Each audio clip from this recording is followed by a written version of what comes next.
తెలుగుదేశం కార్యకర్తల మనసు ఇప్పుడు చాలా ఉల్లాసంగా ఉంటుంది. ఎందుకయ్యా అంటే 99 లేదా అంతకు ముందు బాబుకున్నటువంటి పరిస్థితి ఇప్పుడు వచ్చింది. 99లో ఎన్డీఏలో ఆయన భాగస్వామ్యంతోనే అధికారం కావడం, ఆ రోజున ఆయన క్రియాశీల పాత్ర. అలాగే 98లో ఆయన మద్దతు ద్వారానే అప్పుడు వాజ్పేయి 13 నెలలు కొనసాగారు కాబట్టి అప్పుడు అది. అంతకుముందు యునైటెడ్ ఫ్రంట్, నేషనల్ ఫ్రంట్, వీటన్నిటిలో బాబు కీలకమైనటువంటి పాత్ర, క్రియాశీల పాత్ర పోషించారు.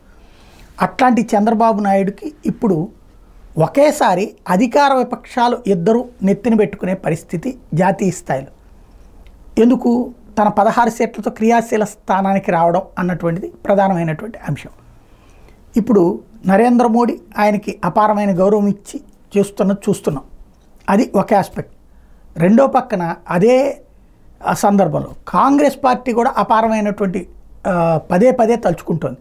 ఈవెన్ ఇప్పుడు అంటే రెచ్చగొట్టే ప్రయత్నం కూడా చేస్తుంది. ఇప్పుడు అసలు నడుస్తున్నదే నరేంద్ర మోడీ ఇద్దరి మీదన అంటూ నేషనల్ డెమోక్రటిక్ అలయన్స్ ఎన్డీఏ కాస్త ప్రస్తుతం నాయుడు నితీష్ డిపెండెంట్ అలయన్స్.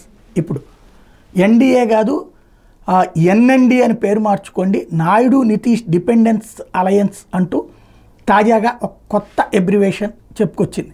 కాకపోతే ఇక్కడ విచిత్రం వల్ల ఏంటంటే రాహుల్ గాంధీ నేతృత్వంలో వరుసగా 3వసారి విఫలమయ్యాము అన్నటువంటి విషయాన్ని దాచుకోవడానికి, అంటే నేను ఓడిపోయాను అని బాధపడటం కంటే ఎదుటి వాళ్ళకి పూర్తి మెజారిటీ రాలేదని సంతోషపడటం అన్నటువంటిదే ప్రజాస్వామ్యంలో విచిత్ర వింత మనస్తత్వానికి సజీవ సాక్ష్యం అన్నమాట.